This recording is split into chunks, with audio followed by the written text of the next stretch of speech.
તમારું નામ શું? મારું નામ વિનોદભાઈ મગનભાઈ ચાવડા, ક્યાં ગામ રહ્યો છો? જામજોધપુર.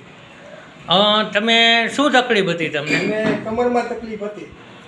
કેવો કમરનો દુખાવો હતો? કમરમાં ન બેસી શકાય, ન ઊંચી શકાય, ન સૂઈ શકાય. અને તમારી ઘરની અંદર તમારી પરિસ્થિતિ કેવી? પરિસ્થિતિ સાવ ખરાબ. તમારા ઘરે કોઈ વ્યક્તિ? કોઈ નંબર વ્યક્તિ, કોઈ બાયડી છોકરા કાંઈ નંબર. એકલા જ રહ્યો છો? એકલા જ રહું છું. તો તમને ઉઠવામાં અને સવારે પ્રોબ્લેમ થતી હશે ને? ઘણો પ્રોબ્લેમ થાય, પણ કોને કહેવા જવું પડે. હવે તમે ગયા મંગળવારે, એટલે 4 દિવસ પહેલાં હા, પહેલી વખત તમે નક્ષ કુદરતી ઉપચાર કેન્દ્રમાં સારવાર લેવા માટે આવ્યા, એ વાત બરાબર? ત્યારે તમારું અમે કપિંગ થેરાપી ટ્રીટમેન્ટ કરી. કઈ રીતે? હવે કપિંગ થેરાપી ટ્રીટમેન્ટ તમારી મંગળવારે થઈ 5 વાગે, હા, અને તમે સાંજે ઘરે ગયા. હા.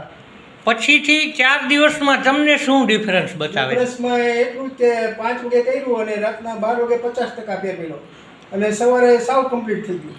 અત્યારે તમને કમરનું દુખાવાની ટ્રીટમેન્ટમાં કેવું છે? કાંઈ નથી, દુખાવો જ નથી એમ કહી દો ચાલે. 4 દિવસમાં તમારો દુખાવો વહી ગયો? કાંઈ નથી. કેટલા સમયથી આ તમને દુખાવો હતો? ઘણા ટાઈમથી દુખાવો ચાલુ જ હતો મારો, પણ માં ગોળીઓ અને અમુક જે ઓઇલ હોય આપણે જે દુખાવાના, એ બધે ગમે ત્યાં હું જાઉં બહારગામ તો ગમે ત્યાં એમ થાય કે મને આ ઓઇલ મળે છે તો હું ત્યાંથી ઓઇલ લઈ લેતો અને પછી રાતના કે દિવસના ગમે ત્યારે હું પાછળ ઓઇલ લગાડી લેતો. તમે ઘણા બધા ઉપચાર કર્યા આના માટે? ઘણા ઉપચાર કર્યા, ઘણી વખત ગોળી ખાધી. આપણે સમજીએ છીએ કે ગોળી નુકસાન કરે છે, છતાં પણ આપણે ખાવી પડે, કારણ કે જે રસ્તો નથી મળતો આપણે એ રસ્તા માટે જવા માટે આપણે ઘણો ફાંફા મારવા પડતા હોય છે.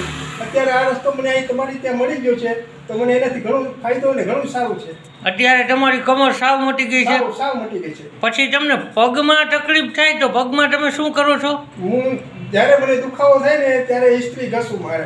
ગરમ ઇસ્ત્રી પારથી તમે ઘસો છો ગરમ પગમાં? ઇસ્ત્રી કપડું રાખી અને ઘસી અને ત્યાર પછી મને દુખાવો મટે છે. હા. અને એ સિવાય મેં અહીંયા જામનગરની અંદર બધું આ ટ્રીટમેન્ટ કરાવેલી છે, પણ મને એનાથી થોડો ફાયદો થયો તો પણ વધારે નહીં. અને મને ના પડી હતી કે તમે બે હાલતા ચાલતા નહીં, તમે ઊભા ના બહુ રહેતા, પણ આ બધું એને કીધું હતું, પણ એટલો બધો ફાયદો ના થયો. પણ અહીંયા કદાચ હું આવ્યો છું તો અહીંયાથી મને વધારે ફાયદો થશે.